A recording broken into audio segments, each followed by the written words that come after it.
What am I doing in Oklahoma City in the middle of America? Well, I am at the world headquarters of Hobby Lobby, and I'm sitting next to the founder, a man of God who's written a brand new book, along with this guy here who he's written it with, David Green and Bill High. And I'm telling you, David Green, it is so nice to meet you. I walked in to your world headquarters, and I asked the lady at the front desk, is there a David Green that still works here by any chance? And you should have seen her reaction. Yeah, I work here every day. In fact, I'm here 6 days a week because I enjoy my work, and I'm just thankful that God gives me the health to do so. Well, this isn't your first book. In fact, I'm going to let Bill High tell us the books you've written already, but this book, they just keep coming, and they just keep getting better, Bill. Well, the first book, of course, was done without me, which is the inaugural book called More Than a Hobby. And that was really the beginning story of Hobby Lobby. And then we did a second book after that called Giving It All Away and Getting It All Back Again. And then the next book after that was really driven by business leaders who said, how does this business work when it shouldn't? And so that title of that book is called Leadership Not by the Book. And then the most recent book that's getting ready to come out October 14th is called The Legacy Life, Leading Your Family to Make a Difference for Eternity. Well, and that's what we're going to talk about today. And there's some just powerful thoughts and just inspiring stories about your family. And it's nice that you touch on some of the other things that are in the other books. David Green, I walk out here, I see this massive campus, sprawling campus with all kinds of a giant building for, e-commerce advertising, for all the things, human resources and all these things. And people say, well, this is a business. Why are they talking about God here? What's this, all this stuff about ministry? How let's get the elephant out of the room, or let's address the elephant in the room. What's going on with Jesus and Hobby Lobby? Can those two mix, and how has that worked out for you? Yeah, I think so. I think God has given us all a purpose. And what is our purpose? And so if he puts us in business, and our purpose is to tell more people about Jesus. So that's how we see ourselves. We just see ourselves as God has given. This is our purpose. We all have a purpose, or should have. In fact, we do have. God has given us a purpose. And our purpose is to do all we can to tell as many people about Jesus as we possibly can. So that's what we do at Hobby Lobby. We earn a salary. We earn monies that we can tell as many people as we can about Jesus. And isn't that what we're all supposed to do, no matter where we are, whether we have money or not? What is our purpose? And are we fulfilling God's purpose in our life? And Bill, most CEOs, founders, guys like him that I meet, they're next level, like in hundreds of millions of dollars. They're cranking out business. They're climbing to the top. What's it like to work with a guy who wants to just bring others to God, who wants to live this? The whole point of the book, the whole title of the book, Legacy Life. What's it like to be with a David Green like that? Well, David's got a pretty simple story. So he grew up pretty ordinary. His mom and dad were pastors, pastored small churches. Some of this is mentioned in the book. So I've always found David just a very down-to-earth guy, easy to be around. And he runs Hobby Lobby with a pretty simple principle, which is keep it simple. Close counts. Right, David? We got that right? That's the only way we can do it. Yeah, talk about that and talk about this guy across the table for you. He's got the perfect name for a lawyer. Yeah, exactly. I kid him, I kid lawyers, because his name is Bill High. Well, there's not a better name for a lawyer than Bill and High, because that's what they do. But anyway, we enjoy working together with each other, writing books and just doing all we can to tell people about Jesus. That's as simple as it is. And that's how we try to run Hobby Lobby. We try to do the best we can to keep it as simple as possible. And by the way, that's a lot of hard work to do that. And so God has blessed us, and we love it, and we love that he allows us to come alongside him and do all we can to tell people about the Lord. David Green, other thing that just kind of blew me away is I'm reading your book with Bill High that you wrote together called, Leadership Not by the Book. You're telling people your trade secrets. You're telling people how to do business successful. And it kind of goes back to what Bill mentioned about doing things right, simple things, being detailed, focusing on things, not being above anything, taking care of the customer, service, things like that. Will you speak about that? And why would a successful business man like you tell the world what you've done to be so successful. I'm thinking, if I just give this book to other business young entrepreneurs, they're going to know what to do and how to build something special. Yeah, I think that for us, the simplicity of it is just try to do everything according to God's Word as we possibly can. That's why we work together to put the museum in Washington, D.C., because we love God's Word. So hopefully what we're doing is just following what God says. So why would I keep that secret from anybody? So I'm just saying, what He says helps us. So we try to make decisions not based on what's going to be most profitable to us, but is going to be better for us, or to follow His will. Like closing on Sunday isn't something normal people would do, and it costs money. It costs money to sue the government when you don't want to take the life of a baby. It costs them money when you don't sell Halloween anymore. So the whole idea is to find what God's Word does, and whether it costs or not, you've tried your best, and I want to use those words, to do what you feel like God would have us do. And this is all in the Bible. So I think all we're telling people is, what does God's Word say, and they're trying to follow that. I love it. Now, we're going to get into vision, mission, values. We're going to get into the legacy life. We're not going to tell you too much because we want everyone to get a copy of this book and read it, and buy multiple copies to share with your family, your friends. What a great gift, a must read. I've thoroughly enjoyed reading my advanced copy. Thank you guys for sending that. I want to ask this quickly in this Who Is segment of Truth Talk. Who is Bill High? You talk a little bit about it. Actually, he talks about you in the book, second person, about your testimony. Tell us who you are and how you got tangled up with this fella, David Green, over here. So I'm the CEO of Legacy Stone. Our ministry is to help families thrive for generations to come and give them a roadmap on how to do that. I met David probably about 25 years ago, just in the ordinary course of work. So he and I have been hosting these leadership events, which is what you're here for today. In fact, today we have about 125 leaders from around the country, actually other parts of the world, that are coming in. But we've been doing these events for a long time. So hopefully one of these days we'll get it right. But we've been working together for a long time, but it's all built around these themes of family, legacy, and generosity. Legacy Stone as a ministry has small group curriculum for the local church. So we have 7-week small group curriculums. We have 2 out that are out right now, including one which is how does a family thrive for generations, but then also how do you navigate family conflict. So those are a couple things that I do. David already mentioned that I practiced law for 12 years, big law firm. And we did Bill High. Who is David Green? Well, I would say I'm a father, more important than anything, and a husband, and those are the most important things that I am, because I think the most important thing in my life is to have a family that serve the Lord. And so second, I love to do Hobby Lobby. It's fun.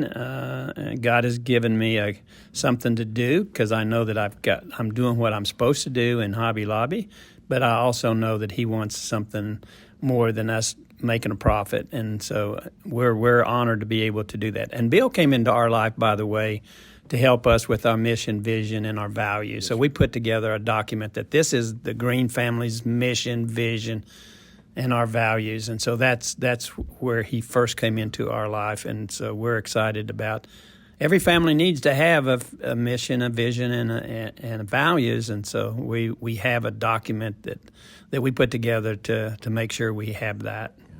And David Green, Bill High, you guys have really blessed a lot of people with this new book, The Legacy Life. What's the big idea of the book? And then I want to break it down a little bit, get a little more granular with it. But tell us kind of the big idea of this book.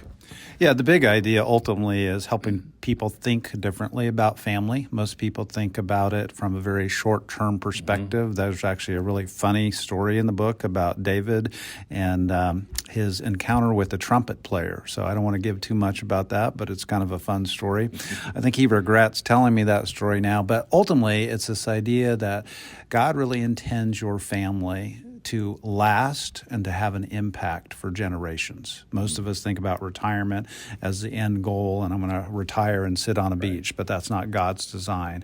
He wants us to think about generations, our kids, our grandkids, great-grandkids, and on. And the word legacy really hits that. David Green, you talk a lot in this book about not looking down the road just to your kids, just to your grandkids, but like even 150 years. Talk about, I mean, that's counterintuitive even to a lot of believers who are just thinking, I just got to get through the day here, I just got to get through the end of Monday.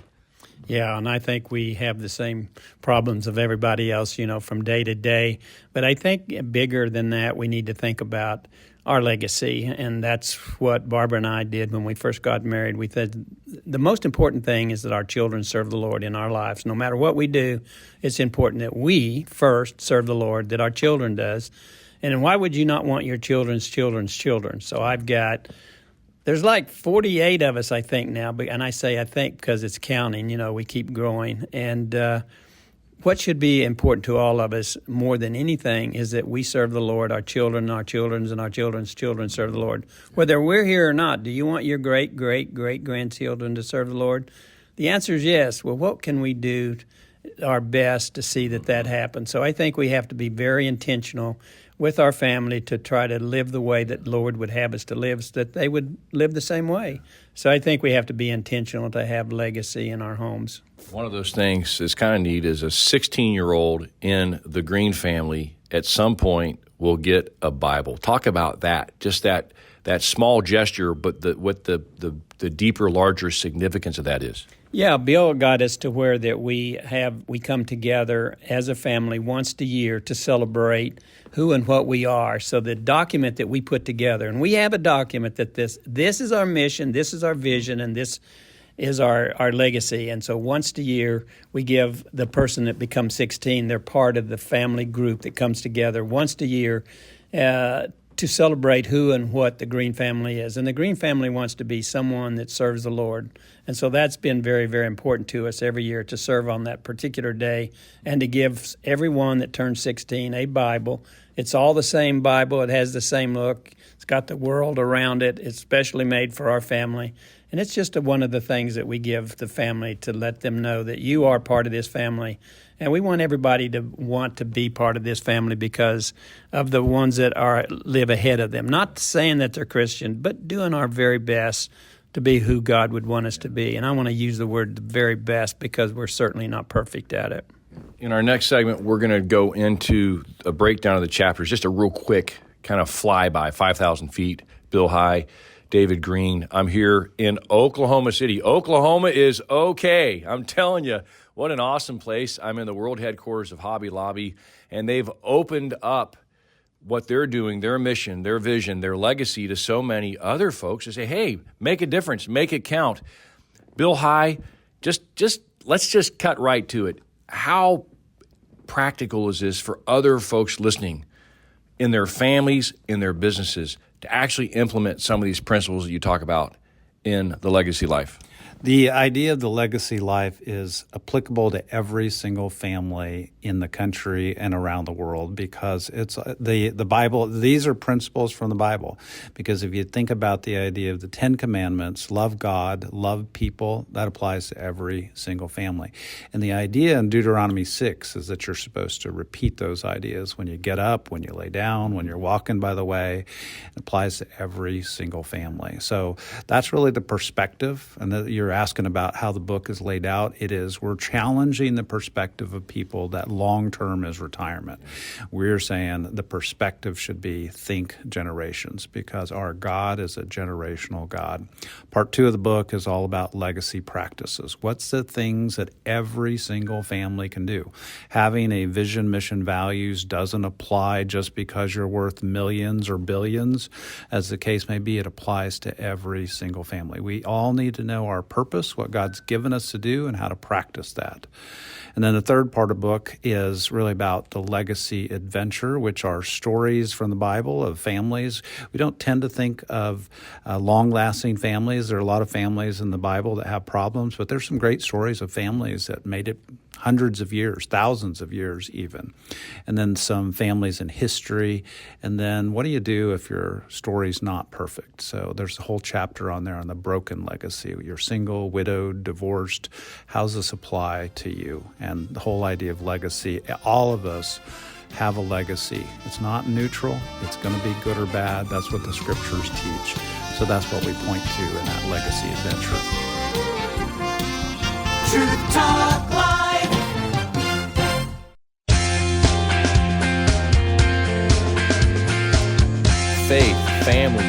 integrity, gratitude, generosity. These are some of the key principles, truths that you'll find in this brand new book, The Legacy Life, by David Green and Bill High. I'm honored to be sitting with them right now, and I please hope that you will download this whole podcast and share it. It's going to be broadcast on radio stations across the country. It's going to be in podcast form, so you can actually share it with someone. And we're talking about what is the legacy. I mean, let's just come out and say, what is the legacy of Hobby Lobby? If you know, Hobby Lobby had a tombstone one day, and I'm not saying that in a negative way, but what would be written on that thing? What would be written on your tombstone, David Green? You know, we don't think of this as something that's just Hobby Lobby and selling it and making a lot of money. We see Hobby Lobby and the family bringing this thing and carrying it down as long until the Lord returns. Yeah. And so we see it as long-term and not a short-term thing. So as long as we can, we want to tell as many people about Jesus as we possibly can, and we want to use Hobby Lobby as an instrument to do that. So that's what our goal is just to continue on with our family. We want our great-great-great-great-grands serve the Lord if the Lord tarries, and that's what we want to do with Hobby Lobby. We want to use it in the best we can. But as Bill has also said, it's not just someone that God has given them a business. It's all of us have a purpose in this life, no matter what it is. God has a purpose for our life, and we need to make sure that we're following His purpose. And I think if we do, we're going to tell other people about Jesus. Yeah. And your kids, you talk about in the book, they're doing some big things with their Hobby Lobby. You know, obviously they're dialed into the business, a family business. Family's important, but they're doing some big things. Like there's a little bitty little building about the Bible or something in Washington, D.C. There's some Bible translation work going on around the world. Talk about those things and how that excites Papa Bear here for to hear about those things going on. Yeah, it's exciting because my kids, my two boys, are all mostly involved in ministry and not Hobby Lobby. Steve has a little bit to do with Hobby Lobby, but most of his time he's working with the museum, and Mart's working with translations. So it's all about the same thing. It's ministry. So what would you have us to do is what we're asking ourselves. God, what would you have Hobby Lobby to do with what you own? God owns this, not us. We're just stewards of it. We're trying to steward in a way that God would be pleased with it. But we're excited that God has got us involved in several different ministries, and it all is the same thing. We want to tell people the good news. There's the good news. There's someone that died for us while we're yet sinners, and we want to tell as many people about that as we possibly can. Bill High, this stuff is so much bigger than just X's and O's. You know, what comes out the cash register, foot traffic, you know, selling products, retail, hitting big numbers, Q1, Q2, Q3, Q4. This is about souls. Can you talk a little bit about that? I mean, you're trained as a lawyer, a business guy, an entrepreneur. What is the next level here, and why is there so much more than just the business stuff and the material stuff? Well, if you just there's two levels of this. So David would tell you that just in terms of the ministries that they've supported, one of them is an organization called One Hope, and they've distributed gospel literature to 2 billion children around the world. So that in and of itself is significant. But I would say if you dial it back and just look at David's family, they're actually now 6 generations of believers in the family, but David's really started this, if you will, this great thing here at his level into the 4th generation now. If their family continues to serve Christ, get the gospel out, whether there's Hobby Lobby or not, for another 5 generations. If Jesus tarries, they literally, we've done the math on families like this, and a family like theirs, just their family, today they're 47, 48, but in another few generations, you literally could have a couple thousand people around the dinner table that all know Jesus. And that's God's first design, is that the family would grow and expand, and we'd share the gospel with our kids, our grandkids, and they'd continue to know Jesus. So just at a family level, it's profound. But then if you take and say, wow, there's 50,000 families that are employed here at Hobby Lobby, and if each of those families are 2, 3, 4, all of a sudden you get to a couple million people that today that this business impacts just with what they do. If you extend that out, again, 3 more generations, it becomes something like 100 million person kind of impact. So that's the power of thinking generationally. What's your vision, your mission, your values? Well, and it really does start with family. David Green, you got a dad out there who's burning the midnight oil. He's on that phone all the time. The kids are crying out, begging, throw the ball with me, pour into me. You got a mom who's, holding two little babies. She's got a toddler about to, fall off something. There's a lot of stress on the family now. There's a lot of, you talk about the distractions in the book. You talk about we're so short-sighted. Well, you talk to those people listening about there's hope and how they can, like you've done it here with your family, with the Green family, how they can build a legacy through the family to the glory of God. We just challenge and encourage those out there. A lot of folks are hurting, but they need to hear this message. Yeah, I think we have to be intentional in what we want our life to be about. We all have the same things going on, especially when we have little children.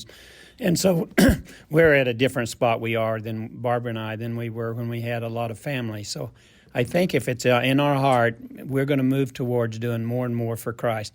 It may be harder when we're younger and we have so many things and so many distractions, but in the deep part of our lives, we need to know that God has created us, and we're going to get there. We may get there a little bit slower than we would like to be there, but we need to have a purpose in our life. We need to know what it is, and slowly but surely we will get there. We're doing a lot more for the Lord than we did when we had 3 kids and they're real small. So there is that time that we're so busy, but at the same time, we need to know that God created us for a purpose, and remember that every day and work towards where God really wants us. God, Christ was 30 before we heard from him. So sometimes we're the same way. It takes a little while before we're really where God wants us to be. Well, and David Green, I really just love just how transparent you are in this book. You too, Bill High. I mean, this book, The Legacy Life. I'm in Oklahoma City talking to these guys right now.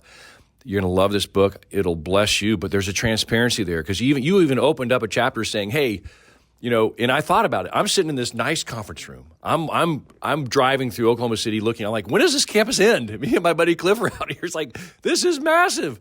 I thought if I meet with these guys, we're broadcasting here on site in Oklahoma City. I thought if I just pulled into the first sign that said Hobby Lobby, it would take me like 2 years to find this office and end up in this conference room.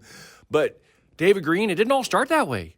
It didn't all start with 150 top executives coming here to learn about the Green story and what God has done here and how they can have a legacy life. I mean, there was a little closet, there's a little garage, you didn't have 2 pennies to rub together. I mean, people think, these guys, they got it all together. It's easy for them to talk about God when they've got all this millions of dollars. But give everyone a little snapshot into what it was like for you going way, way back with your sweet wife who stood by you all these years, over 63 years married. Yeah, and we started with a $600 that we borrowed from the bank, and so we did a lot of crawling. But God had this for us, and I use the word crawl because sometimes I have someone to come in, they want a lot of money to do their ministry, and I says, now this may sound bad, but I said, no, I just want to see you crawl for a while, because if they crawl, I know that they're in it for the right reason, not the wrong reason. Now, if someone wants to go into ministry and get a lot of money and get to start money, I don't want to be a part of that. I want to be a part of something that I see someone, God has called him to do this, and he's going to get him there. It's his responsibility, but it's not our responsibility to help someone that we're not sure that why they're in it. Anybody can get in ministry because they got a lot of money and they go and take off, but I'd like to see someone that's, Barbara worked 5 years without a salary. I worked 2 jobs, and that's what we did to get started with $600. But we give God and all the people that work in here, we give them credit for where we are. God allowed it to happen. And during that period of time in the last 50 years that we've had this, we've had some very, very difficult times. But God always brought us through those difficult times. Bill High, there's times where this guy here crawled under the desk, where the Green family got on their knees, where they're like, it could be shut the doors. I mean, we got the government after us. All these things happening. So there is some real nitty gritty, but ultimately this whole idea that God gives to you to give through you, this idea of impacting way past yourself, generations. He talks about all these generations of folks in the Old Testament and, good examples and bad examples. But speak to that, will you, Bill, on what you've seen firsthand working with the Greens in this testimony? Well, I've seen David and the family be willing to take risk for the sake of the gospel. It didn't make a lot of sense to sue the federal government, for instance, because they didn't have a plan B, and the fines that they were going to incur every single day as a result of not obeying the government's mandate to provide drugs that would induce abortion, that was a significant decision. But the willingness to say, God, this is what you've called us to, a principle to do what's right, and to follow through on that, just trusting God to do whatever he's going to do, not knowing the outcome. That's what I've seen consistently with David and Barbara and the family. And that kind of risk-taking tells us that the gospel is more important than me. Amen. Yeah. We're going to get out of here. What's your big takeaway challenge to people about why they should get this book, and what the lasting impact you want the Legacy Life to have on people, Bill High? And then I'm going to ask the same question here of your co-author, David Green. Everybody wants to live a life of meaning and purpose, but we get lost in the day-to-day, the rush, and we wake up one day and it's like, wow, this all went really fast. But if you want to live an intentional life, if you want to live the kind of life someday in heaven where Jesus says, well done, thou good and faithful servant, you're going to start today, and you're going to start with the intentionality of that life built around what God's called you to do, vision, mission, and values. I love it. Website again for the book? Website for the book is legacystone.com/legacylife. David Green, what would be your parting words? You have a great section in there about sharing your story, which you've done that. You've actually, you've laid your heart out there for people in this book. You're very vulnerable about your family, the struggles within your own family and your kids and your grandkids, the struggles within the business. And then, of course, there's that really high point that the book ends on, a whole chapter about heaven, which I really love. As we get out of here, what are your parting thoughts of what you want to say about your legacy and what you want to challenge everyone out there in terms of the legacy life as we get out of here? Yeah, I think I would say that we need to be very, very intentional about our marriage and our children, and to have an influence. We need to have if we can't have an influence on our own family, then maybe that we have a problem. So I think we need to be very, very intentional with our marriage, with our children. I want my children and my children's children, as I said earlier, I want them to serve the Lord, and I want to do everything I can to guide them and try to be an example that God would have us to be. And so that's what I would like. And then secondly, that we all have a purpose, every one of us. It's different than my purpose. You have a purpose, and what would God have us to do? Sometimes we never know that purpose because we really haven't pursued it, and God knows we're not going to go there anyway. So pursue our purpose. You have a purpose that's going to make a difference and have a legacy in your purpose as well as ours as a Green family. Truth Talk.